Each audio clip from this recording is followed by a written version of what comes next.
When you hear ancient conqueror, you're probably picturing the same thing every time.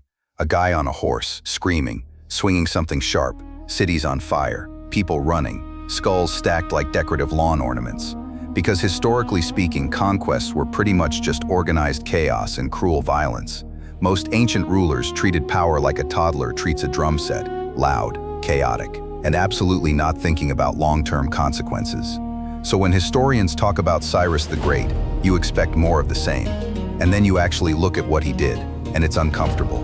Because this guy conquers the largest empire the world had ever seen up to that point, and somehow doesn't act like a full-blown maniac about it. Which immediately raises questions like, why was the bar this low?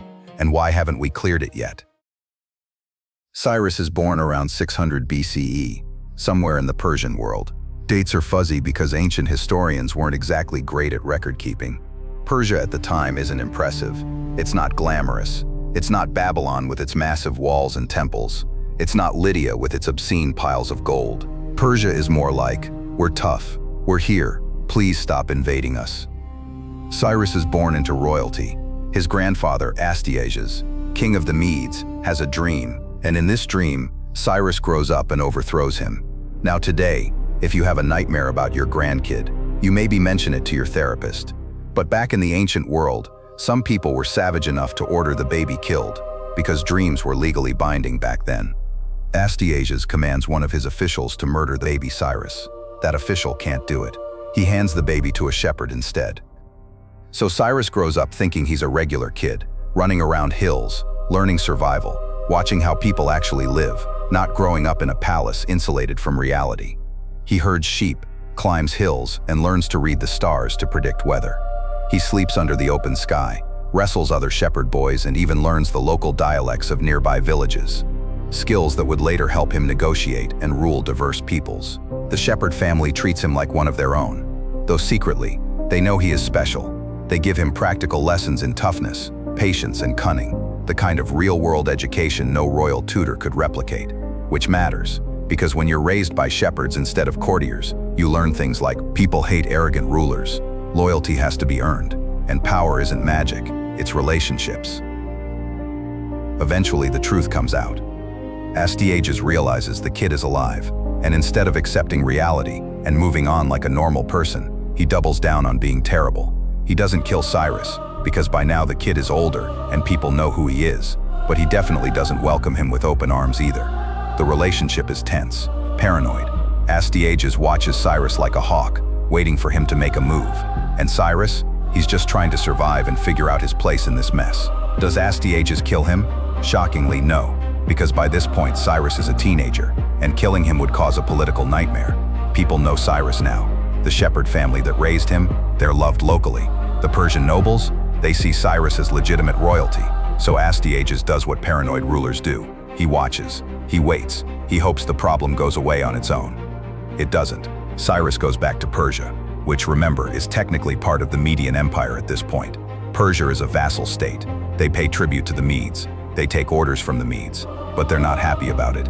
And when Cyrus becomes king of Persia around 5059 BCE, after his father Cambyses I dies or abdicates, he inherits a kingdom that many overlooked, but one he would transform into the foundation of an empire. Now here's what's interesting. Cyrus doesn't immediately rebel. He's not stupid. You don't just wake up one day and go, yeah, I'm gonna overthrow the largest empire in the region with my small tribute-paying kingdom. That's how you get crushed. Instead, Cyrus spends his early years as king doing something smart. He builds loyalty. He tours Persia. He meets with tribal leaders, local elites, military commanders. He doesn't sit in a palace issuing decrees. He goes out and talks to people. Remember, this is the guy who grew up with shepherds. He knows how regular people think. He knows what soldiers care about. He knows that loyalty isn't automatic just because you have a crown, so he earns it. He settles disputes fairly. He strengthens the Persian military. He makes strategic marriages, allying with neighboring tribes and kingdoms. He positions Persia not as some backwater vassal state, but as a legitimate power in its own right. And the whole time, Astyages is watching from the Median capital, getting more and more nervous. Because Cyrus isn't doing anything technically wrong. He's paying his tribute. He's not openly defying the Medes. But everyone can see what's happening. Cyrus is consolidating power. By the year 553 to 550 BCE, the situation is unsustainable. Astyages sees Cyrus getting stronger. Cyrus sees Astyages getting more paranoid and unstable. The Median Empire itself is showing cracks. Astyages has alienated his own nobles. He's made enemies of his military commanders. He's ruled through fear and suspicion for so long that nobody actually likes him. And Cyrus looks at all this and thinks, I could run this better. Not even I want to rule the world, just this empire is poorly managed, and I'm tired of answering to an incompetent tyrant who tried to have me killed as a baby. So Cyrus makes his move. He stops paying tribute. He declares Persian independence. He reaches out to dissatisfied Median nobles and generals, people who've been waiting for an excuse to turn on Astyages. And he says essentially, join me, we'll build something better. This isn't a blind rebellion. This is a calculated political revolution with military backing. Cyrus didn't just gather an army in charge. He built a coalition. He created an alternative that people actually wanted. By 550 BCE, Cyrus is leading a revolt against the Median Empire, the same empire ruled by his own grandfather. And here's where things get fascinating. This should be a bloodbath. It isn't. Why? Because Astyages is such an awful ruler that his own generals defect, mid-battle. Imagine being so disliked that your army looks at the enemy and goes, you know what? He seems reasonable. Cyrus defeats the Medes, captures Astyages, and doesn't execute him. No torture, no spectacle, no revenge monologue. He just removes him from power, which is unheard of. This is ancient politics. You're supposed to make an example out of people. Cyrus doesn't. Instead, he absorbs the Median elites into his administration, blending Persian and Median leadership. This isn't conquest by annihilation. It's conquest by integration. And just like that, Cyrus isn't just a rebel anymore. He's the head of a new empire. Now Cyrus is on everyone's radar, and one guy in particular is watching very closely. Croesus, king of Lydia. Croesus is absurdly wealthy. Like history still uses his name to mean rich. This guy could have been fine. He could have stayed neutral. He could have said, you know what? Let Persia do its thing. Instead, he does what rich people have done in every century. He assumes money makes him invincible. Croesus attacks Cyrus, and it goes badly. The Persian army defeats Lydia, captures Croesus, and now everyone is waiting for the execution, because obviously that's what happens next. Except it doesn't. Cyrus spares Croesus. Not only that, he keeps him around as an advisor. This is like conquering a country and then hiring its former leader as a consultant, which again raises the same question, who is this guy? Cyrus understands something most conquerors don't. Dead enemies don't help you govern. Living ones with experience do. By sparing Croesus, Cyrus sends a message, submit and you'll live. Resist and things get unpleasant. It's ruthless but strategic, not emotional, not petty, calculated. Between taking Lydia and marching on Babylon, Cyrus spent time dealing with the Greek city-states on the coast of Asia Minor. And this is interesting, because the Greeks are already doing their Greek thing, arguing about democracy, philosophy, theater, debating what the good life means while completely ignoring their own hypocrisy about slavery. Classic Greeks. Cyrus rolls through and most of these cities surrender pretty quickly. Some resist, some get sieges. But here's what's fascinating. Cyrus doesn't try to make them Persian. He doesn't force them to adopt Persian customs or worship Persian gods. He just wants tribute and loyalty, which the Greeks give, grudgingly, because they'd rather pay taxes to a distant Persian king than get conquered by their neighboring Greek city-state. Because if there's one thing Greeks hated more than Persians, it was other Greeks. They'd fight each other over everything. Your version of democracy is slightly different than ours. War. You worship Athena wrong? War. Your olives taste weird? Believe it or not, also war. So Cyrus shows up and they're like, yeah, fine, we'll pay you. Just keep Sparta off our backs. And Cyrus goes, deal. Also keep trading, I like money. This isn't some enlightened respect for Western civilization. Cyrus didn't care about their philosophy. He cared that they were wealthy port cities that generated tax revenue. But by not crushing their culture, he accidentally preserved the places that would later produce some of history's greatest thinkers. Places like Miletus, where guys like Thales and Anaximander were starting to figure out early science and philosophy. Did Cyrus know he was protecting the birthplace of Western thought? Absolutely not. He was thinking about grain shipments and tribute payments. But history doesn't care about intentions. It cares about results. Now we get to Babylon. And this is where every ancient ruler before Cyrus would have completely lost their mind. Babylon wasn't just a city. Babylon was the city. It had walls so thick you could race chariots on top of them, temples that scraped the sky, a priesthood that thought it basically ran the universe. Babylon didn't just think it was untouchable, it marketed itself that way. This was the place where kings came to show off, where empires flexed, where arrogance was practically part of the architecture. And the Babylonians were absolutely convinced Cyrus was just another barbarian from the east, who didn't understand civilization, which is adorable in hindsight. In 539 BCE, Cyrus approaches Babylon, and instead of doing the standard conqueror thing, siege engines, starvation, screaming, slaughter, Cyrus looks at the city and goes, "Yeah, we're not doing that." According to Babylonian records themselves, not Persian propaganda, Cyrus diverts the Euphrates River. The water level drops. Persian troops march in under the walls. No epic final battle. No citywide massacre. No flames lighting up the night sky. Babylon falls with barely a fight. And now, this is the moment where history usually turns ugly. This is where conquerors start swinging their power around like insecure teenagers who just discovered steroids. But Cyrus, he does the opposite. He respects the city. He doesn't tear down temples. He doesn't force Persian gods on anyone. He doesn't execute the priesthood. Instead, he does something so shocking that historians are still arguing about it. He lets Babylon keep being Babylon. He restores religious statues that previous rulers had confiscated. He allows exiled peoples to return home, including the Jewish population deported decades earlier. And this isn't just legend.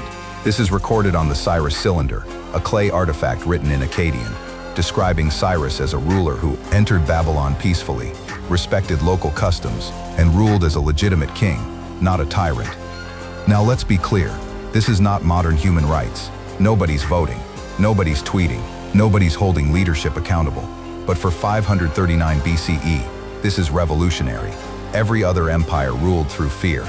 Cyrus ruled through stability, which ironically is way scarier in the long run.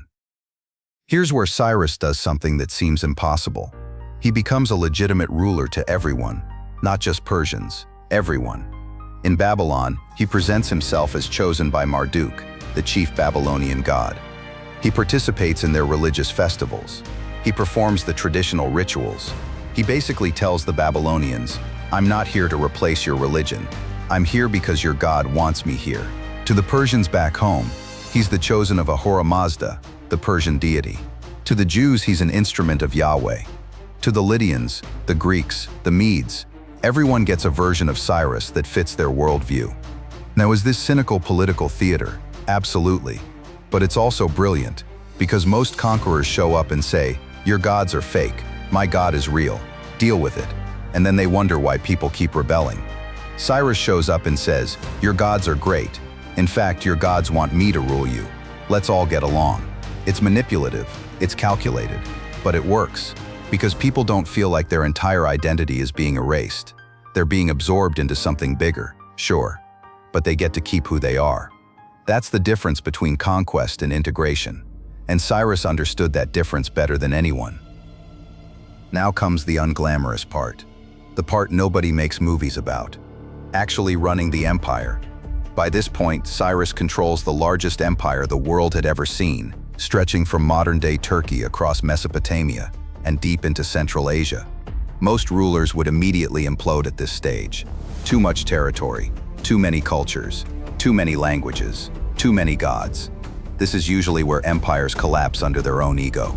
Cyrus doesn't do that. Instead, he builds systems. He divides the empire into satrapies, regional provinces governed by local leaders. And this is key. Cyrus doesn't micromanage everything from the capital like a paranoid manager who refuses to delegate. He allows local customs, laws, and traditions to remain, as long as taxes are paid, order is maintained, and loyalty to the empire is clear. Persian officials oversee things, but they don't crush local identity, which turns out to be a genius move. People don't revolt as much when you let them live their lives. Now here's where Cyrus shows he's not just a good general, he's a legitimate administrator. Each satrap, the regional governor, has significant power, military authority, administrative control, the ability to make local decisions. But here's the genius part. Cyrus doesn't just trust them, he builds in checks. Each province has separate tax collectors who report directly to the central government, not to the satrap. There are royal inspectors who travel around unannounced, making sure satraps aren't getting too ambitious. There's a whole spy network, the king's eyes and ears, monitoring everything. So you've got local autonomy, but also accountability. You've got power, but not unlimited power. It's basically the first system of checks and balances in history, and it works, because no satrap can accumulate enough independent power to challenge the empire. But they have enough authority to actually govern effectively. Most empires fail because they're either too centralized, the capital tries to control everything and it's chaos, or too decentralized. Local governors become independent warlords.